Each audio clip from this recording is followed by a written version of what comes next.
Welcome to Dead and Roasted. What can I get you? Certain kinds of work puts you in close proximity with terror and the unknown. Things like killer hobos, giant spiders, and disturbing bear-like monstrosities. But apparently, not my job.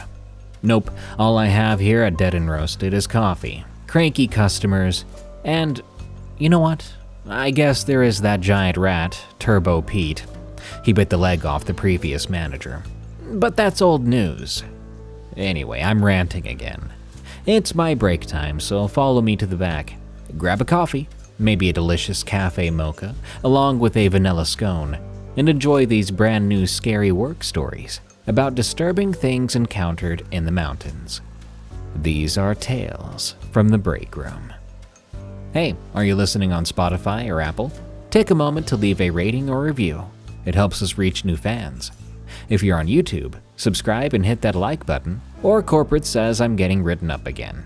And by the way, if you like ghost stories and more mysterious creature reports, listen to my other podcast, Unexplained Encounters. Deadman's Gulch, from Sherman.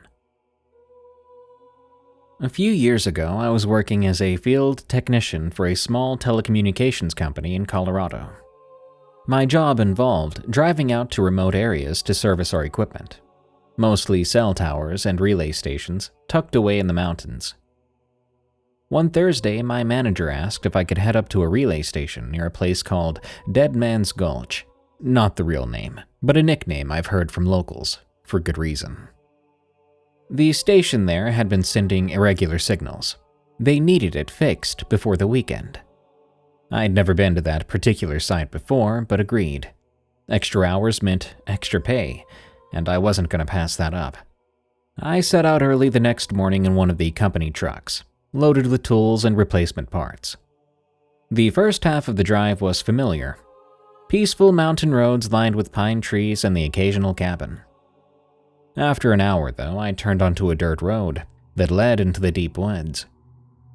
The GPS there was spotty, but I had a physical map too, and the direction seemed pretty straightforward. After 20 more minutes of driving along the dirt road, I came across a rusty gate. It was open already, but barely. It looked like it hadn't been used in years, like if I touched it, it would crumble. There was a faded sign attached that said, "No trespassing, property of unnamed company." I figured the company must have owned the land years ago, and the sign was just never taken down. I drove through the gate and continued on. The road grew narrow. I remember thinking that the place felt different. Heading into the woods alone brings a certain feeling, but the deeper you go, the more intense that feeling gets. You know what I mean? Eventually, I reached a clearing where the relay station stood. This station was a tall metal structure surrounded by a chain-link fence. I parked the company truck and got out. It smelled nice out there at least, and it was nice and quiet, just the occasional bird disrupting the silence. I approached the fence and noticed the padlock was missing. The gate to the fence was also slightly ajar. That was odd. These sites are usually secured to prevent tampering. I made a note of this in my mind, that I would report it when I got back. I went inside and began my inspection. Everything seemed in order at first glance. I climbed up the ladder to check the transmitters and spent the next hour or so running diagnostics. I was so focused and absorbed in my work, I almost didn't notice these subtle changes around me. When I climbed down, I realized the truck was no longer there.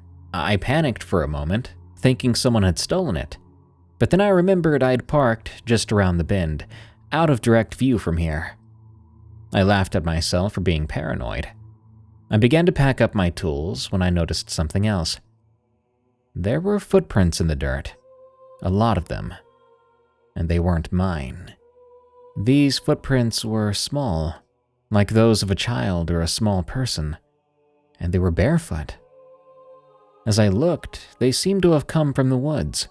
They circled around the site, then headed back into the trees. I don't think they were there before. I would have seen them. I was a bit unsettled by this. Maybe it was just a local messing around. But why barefoot? Why all the way out here? I decided it was time to leave. I secured the equipment as best I could and headed back to the truck. As I walked, I got that feeling like when you enter a dark basement, grab the thing you needed, turn around to leave, but feel like you have to run, like something's going to chase you. That's the feeling I had, but I fought it back down. I was a grown man. It felt silly to have a feeling like that. I was out here to do a job, not to be scared of invisible boogeyman. Still, though, I kept glancing over my shoulder, just in case, but I didn't see anything. When I made it to the spot I'd parked my truck, I stopped dead in my tracks. The truck had been moved. It was about 30 feet further down the road, parked at a different angle, with the driver's side door open. My heart raced. I knew where I'd parked it, and it wasn't there. I approached cautiously, scanning the woods on either side and calling out, "Hello? Anyone there?" I looked inside the truck. The keys were still in the ignition, thank God, and nothing seemed to be missing. I gathered myself, got in, and tried to start it. This wasn't a scary movie, so the engine turned over without a problem. I began to drive away, and I saw something in the rearview mirror. There was a figure standing on the side of the road, partially hidden behind a tree. I couldn't make any features out from there, but it definitely looked like a person. I thought about stopping, but decided against it. Something about this situation felt off to me. After a few minutes of driving, I reached the rusty gate. But now the gate was closed. In fact, there was a heavy chain wrapped around it, secured with a padlock. That didn't make any sense. The gate was open when I came through, and I did not see anyone else on the road. That feeling like I needed to run away came back. I ignored it, got out of my truck, and inspected the lock. It was old and rusty, like the gate itself, but solid. I walked on back to my truck to see if I had anything that could break it. As I rummaged through my tools, I heard a rustling noise behind me. I turned around quickly, but again I saw nothing. It was getting later, darker, and I didn't want to be out here in the woods still when night completely fell. I decided to attempt to drive around the gate. The terrain was rough, but the truck was built for off-road conditions. As I maneuvered the truck off the path, the tires sank into the soft ground. I tried to reverse, but the wheels spun uselessly. Guess I was stuck, I thought. I was frustrated and growing more anxious by the minute. I grabbed a flashlight and got out to assess the situation. As I walked around the truck, I heard soft footsteps behind me, and I swear to you, I heard someone whisper, "Leave." I swung that flashlight around in an instant. I didn't see anyone, so I began to shine it around wildly into the trees and bushes. "Who's out there?" I shouted, getting no answer. I decided to walk back up the road a bit, thinking maybe I could get a cell signal to call for help. As I walked, the feeling of being watched intensified. Then that same someone spoke again. "You shouldn't be here." I broke into a run back toward the truck. As I approached, I saw that the driver's side door was now closed, and there was something smeared on the window. Getting closer, I realized it was a handprint, small and muddy. My hands were shaking so bad as I tried the door handle. It was locked, with my keys inside. How is that even possible? At this point, panic and horror set in. I remembered I had a spare key under the chassis. I dropped to the ground, feeling around until I found my small magnetic box. I unlocked the door, jumped in, and tried the engine. It had no issues roaring to life. I didn't care about the gates anymore. I reversed getting enough distance, and drove straight at it. The impact, luckily, wasn't as forceful as I'd expected. The old chain quickly snapped, and the gate swung open. I sped down the dirt road, not daring to look back. It wasn't until I reached the main road that I started to breathe easier. I pulled over to the side, hands gripping the steering wheel, trying to make sense of it all. After a moment, I looked at the side mirror, and I noticed something stuck to the back of the truck. I got out warily to go check. There was a small bundle tied to the handle of the car. It was made of twigs and grass woven together with what looked like strips of cloth. I didn't touch it. Instead, I used a screwdriver to pry it off and left it on the side of the road. I drove back to the office and went straight to my manager. I told him everything. He listened, but I could tell he was skeptical. "Probably just some kids messing with you," he said. "Not to mention the area is known for squatters and hermits. If I had to guess, you stumbled up on one who didn't really want you there." If that was the case, I told him that we should report it. He agreed to notify the local authorities, but didn't seem too concerned about it. I guess he was right. The experience was creepy, yeah, but maybe it wasn't dangerous. Whatever or whoever it was, maybe they just wanted me gone. Not in a killing kind of way. About a month after that incident, I heard about another technician who had been assigned to the same site one day, and what I heard disturbed me and will terrify me forever. He went missing. To this day, he has not been found. What was found was his company truck, abandoned near the same rusty gate, with no sign of him. That was it for me. I quit the job, moved out of state shortly after. To this day, I don't know who was out there, but if I had to guess, there was a hermit or some hobo that wasn't afraid to kill to keep his favorite spot quiet. I hope I'm wrong. I hope they find that technician. But for now, I won't be anywhere near that state.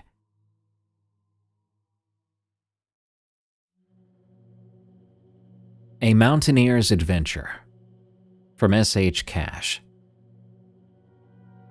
I don't usually share these kinds of stories outside my close friend group, but having stumbled upon this podcast and channel, I figured I'd share my tale anonymously. You can just refer to me as Jack. I've been a mountaineering guide for a few years. I've led a lot of people, a lot of groups, through the rugged trails of the Cascade Mountains, and I pride myself on keeping everyone safe while sharing the beauty of the outdoors. A few summers back, my good friends Barney and Shelby asked me to lead a hiking trip to celebrate their recent weddings. They wanted something memorable and affordable before settling into newlywed life. Joining us were Cassie and Gabe. Cassie was Shelby's maid of honor, and Ryan the best man with his girlfriend Sophie. It was a tight-knit group. We were all excited about our wilderness-filled week. We planned to tackle a lesser-known route, which I'd scouted before but hadn't yet guided a group through. It promised some stunning vistas, alpine meadows, and the kind of solitude that's both hard to find these days and hard to pass up. We met up early on a Saturday morning. I triple-checked our gear and I made sure everyone had their essentials. They were my close friends, but I wasn't going to cut corners with them. Spirits were high as we set off under clear skies. The first couple of days were great. I couldn't believe how cooperative the weather was being. Even with good forecasts, sometimes things take a turn for the worst out of nowhere. And all of us were in good shape, handling the trails without any issues. During the day, we passed through dense forests and crossed babbling streams, and at night we camped under a canopy of stars. But before that, we'd sit around the campfire sharing stories and laughing. Just friends enjoying nature. On the third day, things began to change. Now, hear me out first. As a guide, someone who has spent years in the woods, I'd like to say I'm more attuned to the sounds of the wild, So when I say the cliché thing about the forest feeling quieter and more still, I hope you believe it a bit more. Because that's what I began to notice. The woods were quieting down, becoming less active. I thought this was strange. I didn't let it hinder our journey and fun, but I did keep it in mind, in case it meant something bad. Could be a storm, could be a nearby predator, but also could be that we were disturbing the place. Around midday, we stopped for lunch near a small clearing. Cassie wandered a bit to snap photos and called out to us. "Hey guys, come check this out!" We walked over to find her standing near a set of large footprints in the soft earth. This took my breath away. In all my time out here, I'd never seen footprints like this. I've seen people's footprints, people with big feet walking around barefoot in their campsites. I've seen bear prints and all that. But these were not that. These were huge humanoid prints, much, much larger than any human foot, and spaced much farther apart than a normal stride. "You think it could be a bear?" Gabe suggested. "Like, it doesn't look like one, but maybe it walked over its own tracks, made it look weird." I looked closely. "Could be," I lied. I didn't want to alarm anyone, but in my head I was a bit freaked out by these. They weren't bear tracks. Bears have a different shape to their paws, and these looked distinctly like human footprints from a colossal person. We moved on, and I kept my eyes peeled for anything out of the ordinary. As we continued, that uneasy feeling kept with me. I swear the woods were only getting quieter too, to the point that even Sophie noticed it and spoke up during a water break. "Why is it so quiet out here? We're in the middle of the woods. You'd think it'd be loud with all the bugs and stuff. Jack, do you think that's normal?" "Depends on the area," I replied. That was the truth. Some areas in the woods can be quieter than others. But yeah, it is a bit odd. That evening, we set up camp near an alpine lake. The setting was perfect, like it was straight from a beautiful painting, complete with distant mountain peaks. We cooked dinner and settled in for the night. As we wound down, we heard a distant rustle, followed by the unmistakable sound of branches snapping. We all perked up and froze. Eventually, I said, "Probably just a deer, guys." I was trying to keep the mood light. "Dude, that was way bigger than a deer." Ryan disagreed. I glanced into the dark beyond the campfire. "Well, could be elk. They're bigger than deer, and more common around here." That's what I wanted to believe, but I wasn't so sure. We turned in for the night, but I had trouble sleeping. I was responsible for everyone's safety, and I was not enjoying the direction things were turning. I kept listening for sounds, but everything was silent. The following morning, I did a quick perimeter check, but I didn't find anything weird. On the fourth day, as we made our way higher into the mountains, Shelby pointed out something off to the side of the trail. More of those large footprints. They were much fresher than the first one we found. "Okay, that's weird," Barney said, immediately looking to me for an explanation. "Could be some pranksters messing around," I offered, but he looked at me with a smirk. "Barney, I'm not 100% sure what it is, man, but I will tell you it's nothing to worry about. Believe me, I've been out here for years. You're safer out here than on a plane or a boat. Come on, let's keep moving." We went on, but the group's mood had shifted.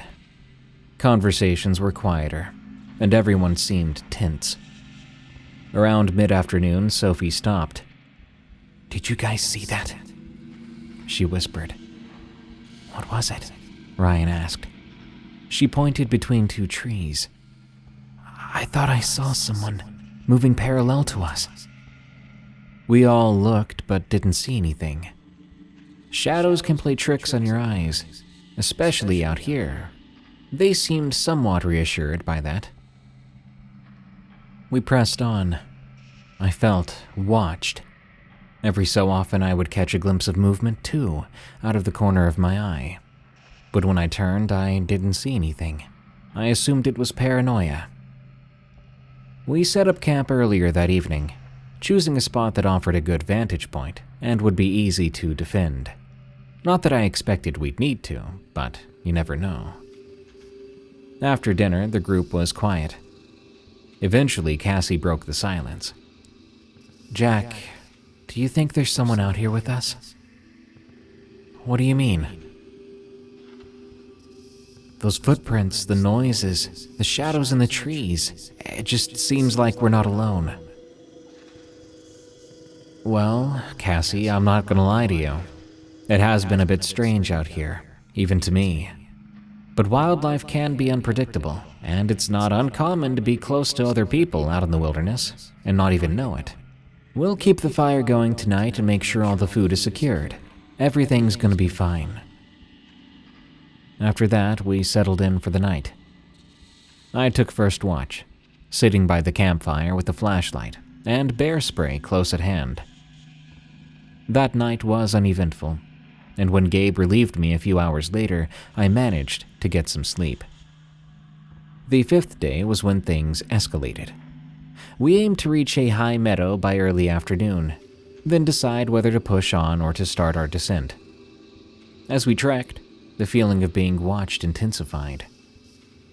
As we entered the meadow, Gabe suddenly shouted, "Look over there!" Across the expanse, maybe 200 yards away from us, stood a massive figure. It was upright, covered in dark, matted fur, and undeniably huge, much larger than a person, and rivaling the biggest bears I've ever seen. It was watching us. For a moment, none of us moved or spoke. But eventually Shelby asked, "Is that?" Then the creature tilted its head slightly, then turned and moved into the tree line with remarkable speed and agility for its size. "All right, we all saw that, right?" Ryan asked, his voice unsteady. We all nodded. "I think it's time we head back," I said firmly. There were no objections. I decided we would take an alternate route down, one that would lead us back to the trailhead much sooner, but it would be a bit steeper. I just didn't want to risk a direct encounter. We hiked in near silence, everyone processing what we'd seen, probably afraid that more noise could lead that thing closer to us. But something told me it had no trouble tracking us. As dusk approached, we found a suitable spot to camp, but agreed to keep it minimal. No fire, just tents, and we'd leave at first light. As we were setting things up, we started to hear heavy footsteps circling us at a distance, accompanied by low grunts. The sounds were coming from multiple directions. "Everyone stay close to me," I instructed. "Get your headlamps and keep them on." Suddenly, a huge rock crashed into the ground only a few yards from us, followed by another landing even closer. I could feel panic rising up in my belly, but I had to be the one to stay calm, I told myself. "Those aren't falling from a cliff," Barney said, eyes wide. "Pack up, now! We're moving," I ordered. We hastily grabbed our essentials, leaving the tents behind, and began a cautious but quick descent. The trail was tricky in the dark, but our headlamps provided just enough light to navigate. The noises continued, branches snapping, heavy footsteps pacing us from the sides. After about an hour, we reached a switchback when Sophie gasped, "There it is!" About 100 feet ahead, illuminated by our lights, stood the creature. Up close, it was even more imposing, easily about 9 feet tall with broad shoulders and long arms that hung really low. Its eyes reflected our lights, giving them an eerie glow. It let out a deep, resonant yell that echoed through the mountains. It made my hairs stand on end. It then began to push over a nearby tree, snapping it as if it was a twig. The display was clearly a warning. "Slowly back up," I whispered. "Don't run."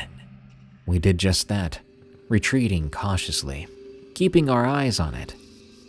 It didn't follow us. It instead continued its demonstration of strength. Once we rounded the bend and were out of sight, I urged everyone to pick up the pace. We continued through the night, exhausted. The noises gradually faded, though, and by the time the sky began to lighten, we reached a familiar landmark, a bridge that signaled we were a couple of hours from the trailhead. We took a short break to catch our breath. "What the heck was that?" Gabe finally said. "I don't know, but whatever it was, it wanted us out." "Are you guys crazy? That was obviously Bigfoot," Shelby spoke up. "Do you think he'll follow us?" "I think we're safe now," I reassured her, though I didn't really know for sure. We kept going and reached the trailhead by mid-morning. We were dog-tired. Back at the parking area, we loaded the vehicles fast. "We should tell someone," Cassie said as we were about to leave. "I agree. There's a ranger station a few miles down the road. We could stop by there." At the station, we recounted our experience to the ranger on duty. He listened politely, but with a hint of skepticism. At the end of it, he spoke. "We've had reports of large animals before, most likely a bear standing upright." "This was no bear," Ryan insisted. "We all saw it." The ranger nodded. "I understand your concern. We'll make a note of it and keep an eye out. In the meantime, I advise you just avoid that area." Feeling somewhat dismissed but way too tired to argue, we left the station. On the drive back, the group chatted non-stop about what they think it was, with Shelby insisting that we'd seen Bigfoot and had nearly gotten close enough to touch it. Hearing them talk, I could finally smile about the whole thing. We were away from harm, and we'd encountered something crazy, but kind of cool. Then again, if one of those rocks had landed on a friend of mine, they would have been squished. That thing was practically throwing boulders. To this day, I still guide trips in the area, but I dare not bring people on that particular route. I took that warning seriously. When the occasional group asks about that trail, and I tell them no, they ask why. And I'll just say that it's overgrown or it's too dangerous and steep. And if they're insistent, I'll just lie and say that people have gone missing on that trail. At the end of the day, that's not human territory. And if Mr. Bigfoot wants his space, he can have as much of it as he pleases.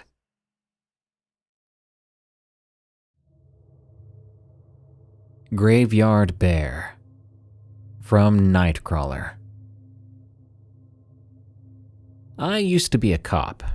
Not for long, just about 5 years, but anyone who's ever worn the badge can tell you it doesn't take long to collect a slew of wild and often crazy stories. They become a sort of currency among officers, a badge of honor even, in their own right. We would swap these stories during downtime, each tale a little more outrageous than the last, always trying to one-up each other. But there's a certain story I've never told them. Not face-to-face anyway. You'd call me crazy or a liar, but I swear to you, every word is the God's honest truth. It's also, without question, the most terrified I've ever been, on the job or in my life. It was during my usual night shift. Early in the shift, I checked in at the office to review anything noteworthy from the day shift, wrap up lingering reports, and grab a couple of warrants to attempt in my zone. Afterward, I made my usual stop at the Circle K across the street. They gave us free coffee, and I was not one to pass that up. I fixed myself a steaming cup of joe, then headed to the counter to chat with Eric, the night shift clerk who was always there. The night passed by quietly, pleasantly uneventful, the kind of shift I'd take in a heartbeat. By the time it was closing around 4 a.m., with the shift change coming at 6, I'll admit I wasn't above finding a quiet spot to lay low for the last couple of hours. Unapologetically, I'd park somewhere out of the way, keep my radio turned up just in case, and maybe nod off once or twice. For the zone I was covering that night, my go-to spot was a small graveyard, a place I'll call Cypress Hill Cemetery.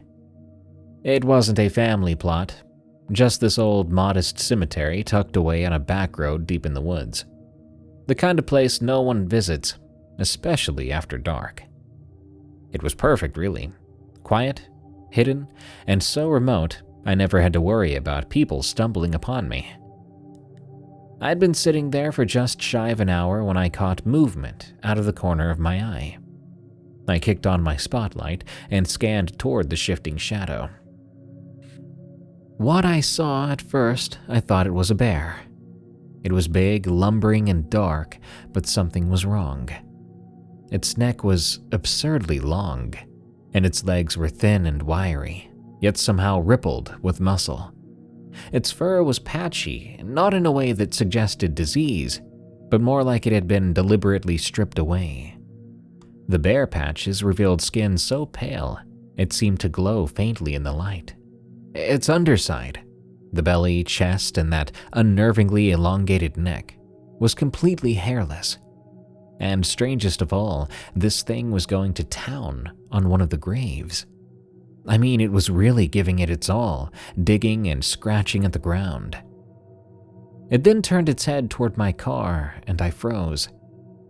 The head moved, but the body didn't. Its neck twisted in a way that was both fluid and grotesquely unnatural. Its eyes were enormous, far too large for its face, and like black mirrors, they glistened with a lifeless sheen. Its ears tapered into sharp points, more wolf-like than bear, but even that comparison felt wrong. It stared at me, unblinking, and then, as if deciding on something, it moved. It moved with an eerie, almost balletic grace. It rose onto its hind legs, standing upright, its height now towering, and it began to walk, no, stalk, toward my patrol car. I gripped the wheel, my heart hammering in my chest.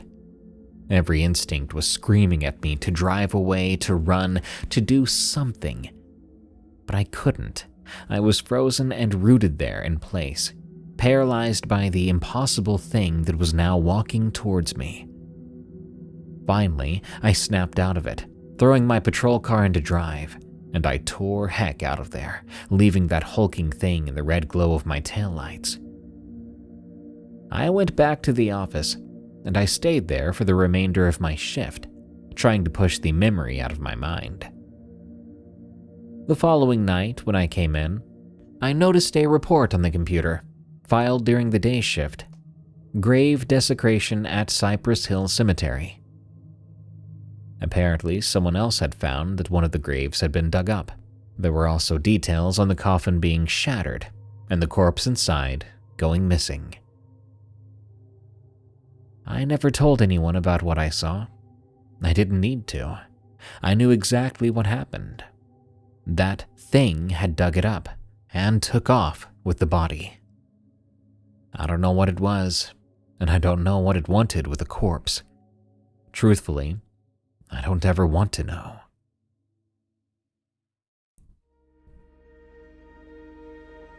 Within the Earth. From BCL Foreground. I'm a geotechnical engineer. After losing my girlfriend in a car accident 6 months before this, I threw myself into work.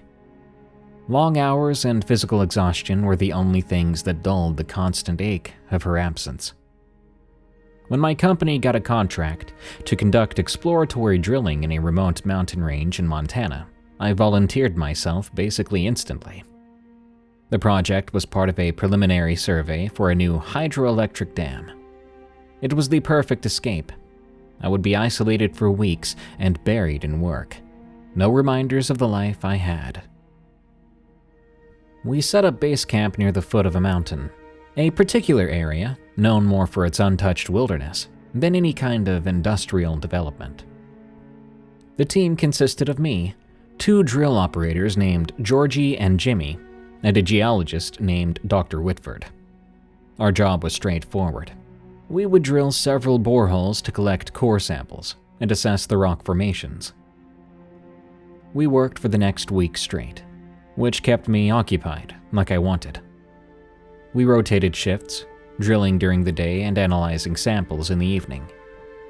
Dr. Whitford seemed thrilled with the preliminary findings. Apparently, the rock was ideal for the project's needs. I wasn't an expert, though, so don't take my word for it. The story really starts on the 8th day. Around dusk that day, as we were wrapping up, we heard a distant sound echoing through the valleys. It was a low and sad sound, a moan, rising and falling like the wind, but with an unsettling, almost organic quality. It reminded me of cattle during calving season, a sound I'd heard once on a ranch I visited years back. "What in the world do you think that was?" Georgie asked, while securing a drill rig. "Probably just the way the wind blows through the valley," Jimmy replied. Even so, he was scanning through the trees, cautiously. Dr. Whitford emerged from the lab tent, adjusting his glasses.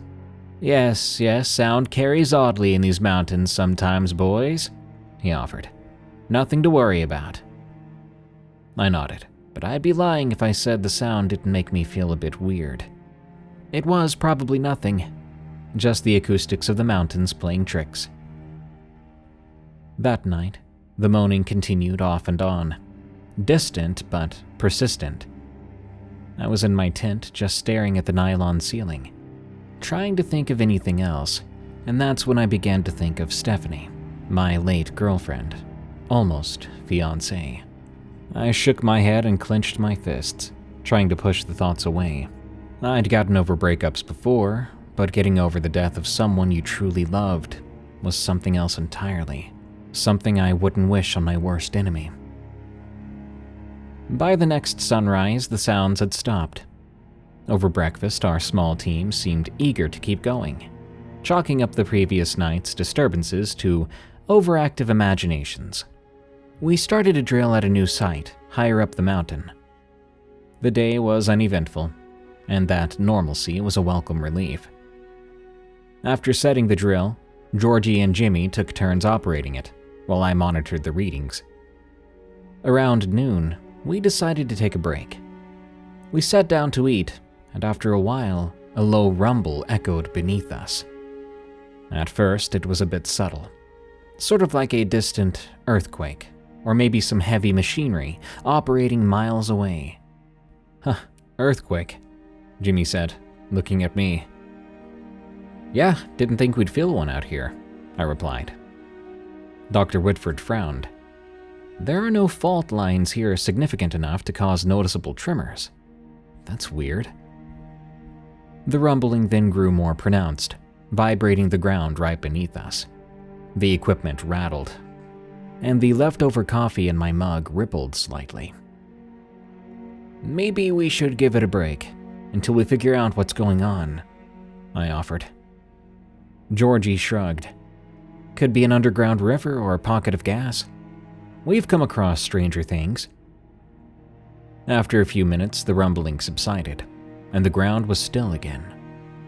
We agreed to proceed, but decided to be extra cautious. Back at the drill site, I took over operating the rig while Georgie and Jimmy prepped the next set of core tubes. As the drill bit penetrated deeper into the earth, I watched the pressure gauges closely. Everything seemed normal, until we hit about 150 meters. Suddenly, the drill shuddered, and the rig strained as if encountering resistance. "Hold up," I said, easing off the controls. "What's up?" Georgie asked. He walked over to where I was. "Not sure. Looks like we hit something hard, but readings don't show any significant change in rock density." "Well, could be a boulder," said Jimmy. I decided to continue at a slower pace. As the drill resumed, a crimson liquid began to seep up around the borehole. "What the heck?" I muttered. Dr. Whitford approached. His eyes were wide behind his glasses. "Is that—" Then Jimmy piped up. "Could be mud mixed with iron oxide." But it wasn't mud. The consistency was thinner than that, and the color was too vibrant. It looked disturbingly like blood. "Shut it down," I ordered. Georgie killed the engine, and we all stood there, staring at this fluid pulling around the drill site. "This doesn't make any sense," Dr. Whitford said. He knelt down to collect a sample. He dipped a test tube into the liquid, hands shaking a bit. As he stood up, the ground trembled again, more violently than before. I could see the drill rig sway, and we struggled to keep our footing. "Everyone back!" I shouted. We stumbled away from the rig as the rumbling intensified. Suddenly, the ground near the borehole bulged upward, as if something beneath the surface was pushing its way out. "What in the world is that?" Jimmy yelled, panic creeping into his voice. Before anyone could answer, the earth split open. A massive shape surged upward, covered in soil and the same crimson fluid. It was unlike anything I'd ever seen. An enormous, sinewy mass that defied any logical explanation. We ran. I don't remember making the conscious decision to flee, but instinct kicked in. The four of us sprinted down the slope, away from whatever had emerged from the ground. Behind us, I heard the screeching of metal as the drill rig was toppled, followed by a deep, guttural sound that resonated through the air. "What is happening?" Georgie gasped between breaths. No one answered. There was no answer. We reached the base camp, grabbing whatever supplies we could find. Dr. Whitford was frantically stuffing his notes and samples into a backpack. "We have to get out of here," he said, his usually calm demeanor shattered. "Agreed," I said. "The trucks are down by the access road. We gotta go." We piled into the two off-road vehicles, and I took the wheel of the lead truck, with Jimmy beside me. Georgie and Dr. Whitford followed in the second vehicle. As we sped down the rough terrain, the rumbling resumed, more intense than before. I could see the trees swaying around us, some rocks tumbling on the path ahead. Jimmy shouted just in time for me to avoid a boulder. Behind us, the second truck struggled to keep up. I grabbed the radio. "Georgie, stay close." "Trying." His voice crackled back. Just then, a deafening moan filled the air, a sound that seemed to come from all around us. The earth began to shake even harder than before. "Hold on," I yelled, slamming on the brakes. We skidded to a stop, but the second truck wasn't as lucky. I watched in horror as Georgie and Dr. Whitford veered off the path to avoid us, their vehicle rolling onto its side. "Jimmy, come on, we have to help them." We jumped out and ran toward the overturned truck. I saw Georgie crawling out of the driver's side window. There was blood on his forehead. "Where's Dr. Whitford?" I asked. "He's stuck," Georgie replied.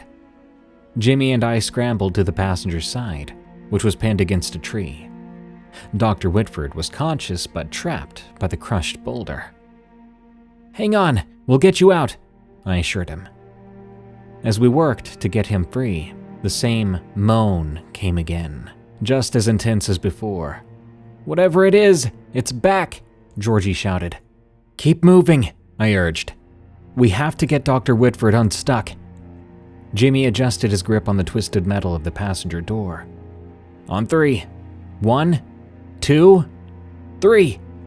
We heaved together, muscles straining as we pulled at the mangled door. With a groan of protesting metal, it gave way just enough for Dr. Whitford to wriggle free. He gasped as he emerged, looking mostly uninjured. "I'm okay," he panted, though his eyes betrayed some shock. Another moan rolled through the forest, this time louder and closer. The ground shook more violently, causing loose rocks to tumble down the slope. "That is not an earthquake," Jimmy said, his voice tinged with panic. "Whatever it is, we need to go, now," I said. Supporting Dr. Whitford between us, We hurried back to the first truck. As the four of us piled in, I caught a glimpse of movement in the tree line, a blur that vanished as quickly as it appeared. "Did you see that?" Georgie asked from the back seat. "Just go," Jimmy insisted on the passenger side. I didn't need any more prompting. I started the engine and floored the accelerator, tires kicking up dirt and gravel as we sped down the rugged path. The truck bounced violently over the uneven terrain, but we held on, desperate to escape. The moaning sound persisted, echoing behind us, trees rustling unnaturally. Dr. Whitford leaned forward, wincing. "There should be a fork ahead that leads back to the main road." The ground shook one last time, more intense than ever. We made it to the fork in the road and turned onto the wider gravel road that led out of the mountains. That's when the moaning faded and the tremors finally began to subside. Never in my life have I been more relieved. "Is everyone okay?" I asked, glancing at my companions. Jimmy nodded. His face was pale, but happy. Georgie was wide-eyed, clutching the back of Jimmy's seat. Dr. Whitford was cradling his arm, but managed a weak smile. "I think we'll live," he said. We didn't slow down until the outskirts of the nearest town came into view. Pulling into the parking lot of a small medical clinic in Hamilton, we helped Dr. Whitford inside. I said he was mostly uninjured, but I was wrong. His arm was apparently busted up pretty bad. A nurse whisked him away for treatment, while the rest of us slumped into chairs in the waiting room. "What the heck happened back there?" Jimmy asked in a whisper. "I don't know," I admitted, "but it wasn't normal." Georgie ran a hand through his hair. "Those sounds, the ground shaking. It's like that mountain was alive, and we pissed it off." After ensuring Dr. Whitford was in good hands, the three of us headed to the local sheriff's office to report the incident. The sheriff listened skeptically as we recounted the events. "So you're telling me you heard strange moaning sounds and experienced tremors, but you didn't actually see anything?" he asked, raising an eyebrow. That was mostly the truth. We didn't mention the part where something came out of the ground. "That's correct," I replied. "But whatever it was caused significant damage to our equipment and nearly killed all of us." Look, this area is known for odd noises. Wind through the canyons, wildlife, all that jazz. As for the tremors, we've had no seismic activity reported. Jimmy stepped in. "With all due respect, Sheriff, we're not making this up." "I didn't say you were. I'll file a report and send a ranger up to check the area. But unless there's concrete evidence of a threat, there's not much more we can do." Later on, back at the motel we were staying in, we convened in my room to discuss our next steps. "They're not gonna do anything," Georgie said bitterly. "Maybe we should call our higher-ups at the company," replied Jimmy. "They need to know what's going on." "I agree. I'll draft a detailed report tonight," I nodded. I spent the next few hours compiling all the data we had. Notes on the tremors, descriptions of the noises, the strange fluid we encountered. Dr. Whitford now had a cast on his arm, but otherwise he was okay. He joined me.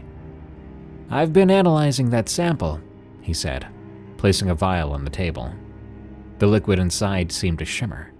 "It's not like any mineral deposit I've seen." "What do you think it is? Seriously, you can tell me, even if you think it's crazy," I asked him. He shook his head. "I can't say for certain, but it seems organic." We included his preliminary findings in the report and sent it off to our supervisors.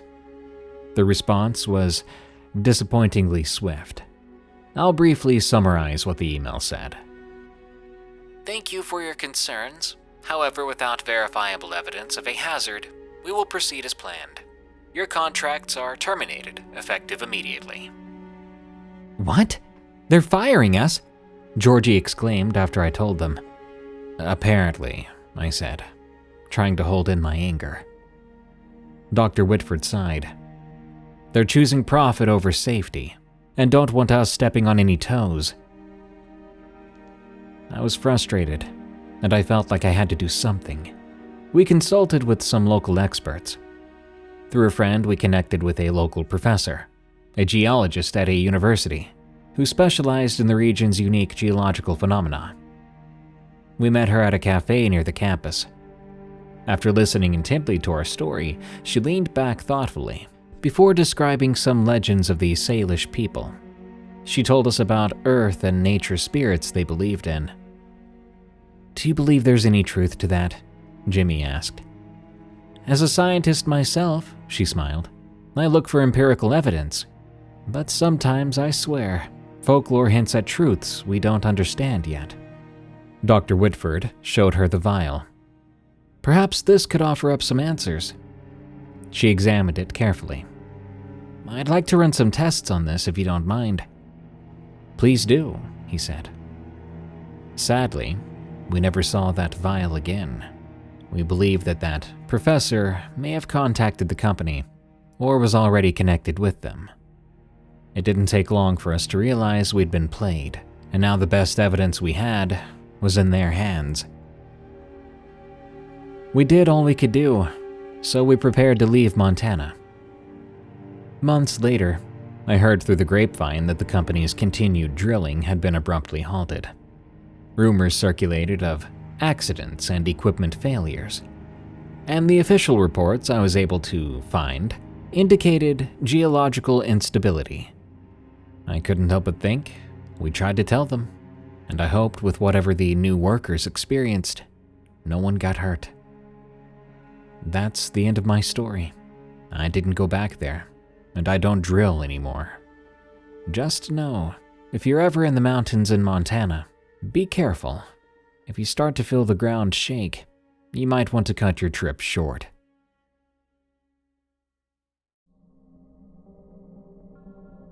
Thing on the Trees, from Helipadthai.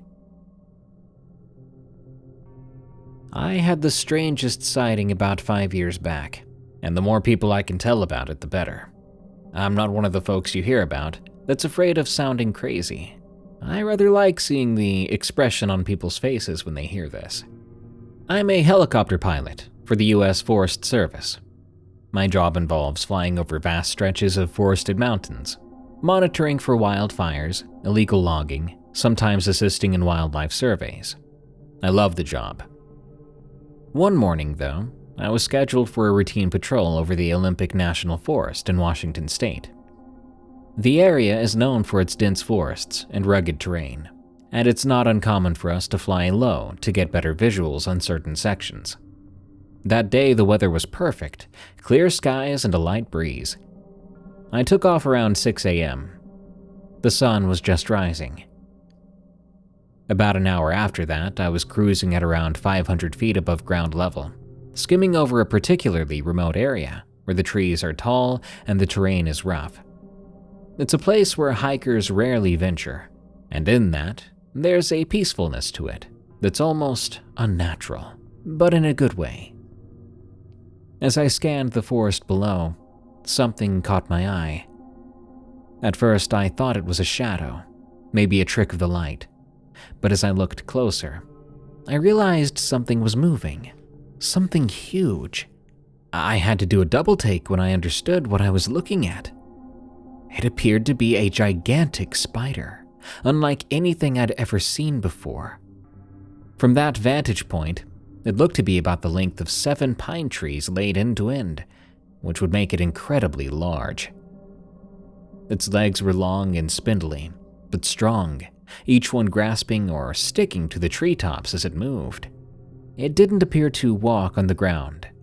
It was instead using the treetops to glide along the canopy. The way it moved was very graceful for something that big and creepy looking. The sunlight glinted off what looked like a dark exoskeleton, giving it an almost metallic sheen. I was so shocked by this that I instinctively pulled the helicopter into a hover to get a better look. My heart was pounding, and I remember thinking that no one would believe me if I told them. I circled around to make another pass, keeping my eyes glued to where I'd seen the thing.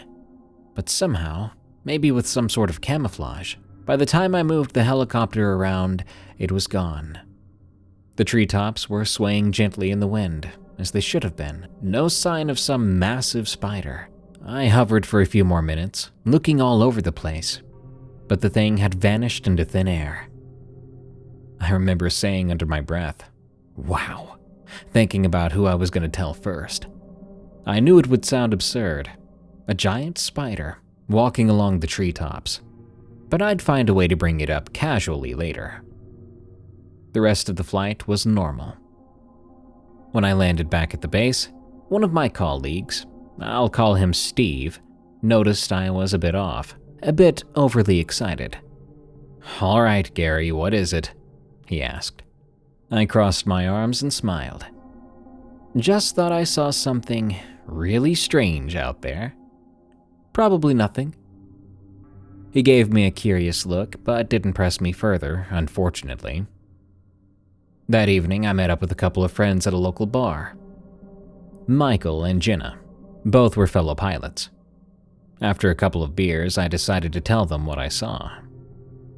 Michael was surprised. I saw his eyebrows raise up. "I'm as serious as can be. I know it sounds crazy, but I know what I saw." Jenna leaned in. "Gary, you've always been level-headed. If you say you saw it, I believe you. But maybe it was some kind of, optical illusion." "Maybe," I said. "But it felt real. Looked real. Too real." They didn't ridicule me, but there wasn't much more to say. Not like we could do something. Not like I was about to go look for something like that. Over the next few weeks, I found myself flying over that area more often when I was able to, hoping to catch another glimpse. But there was nothing unusual, just miles of endless forest. I was starting to believe what Jenna said about the optical illusion thing. A few months went by, and by then I'd let it go. Life moves on. At one point, I went to an aviation conference in Seattle. I ran into an old friend of mine, Felix, who was actually a helicopter pilot who worked for a private survey company. We got to talking over coffee, swapping stories, and out of the blue, he said, "You ever see some weird stuff out there while you're flying?" I was instantly curious. "Well, what do you mean by weird?" I watched him glance around, making sure no one else was close enough to hear. "About a month ago, I was doing a low-altitude survey over the northern Cascades. Early morning flight, clear day. I looked down and I swear I saw something. Well, it's hard to explain." "Well, go on, man," I urged. "Well, it was this huge... It was a big spider-like thing. Massive, like the size of a large cul-de-sac. It was like walking over the trees." I stared at him, speechless. "You're not messing with me, are you?" He shook his head rapidly. "I haven't told anyone else, because I didn't want people to think I was crazy. But you see something like that and you can't stop thinking about it." Right away, I told him about my sighting. We compared notes. The size, the way it moved, the time of day. It was eerily similar. "Do you think it's some kind of undiscovered species?" "I have no idea," I said. "It's strange we both saw it in different locations. And during the morning." Since that conversation, I've gone right back to keeping my eyes peeled every time I'm in the air. I haven't seen it again, but knowing that someone else had seen something so close to what I saw has both comforted me and excited me. Maybe I will see it again. I've got a phone with a really good camera now, with some fantastical optical zoom. If I do see it again, y'all might see me on the news, or see my picture on there. Just wait. Maybe one day I'll make this spider thing famous.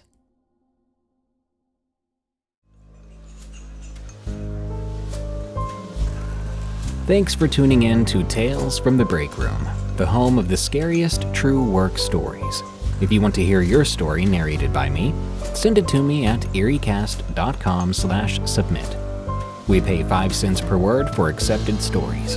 Help us grow by leaving Tales from the Break Room a rating and review on Spotify and Apple Podcasts. And be sure to follow us on your favorite podcast app. Check out EerieCast.com or search for EerieCast on those very same podcast apps to see our other exciting and terrifying podcasts, like Unexplained Encounters, the other show I host, where I read stories with a focus on the supernatural. To get some merch, go to EerieCast.store.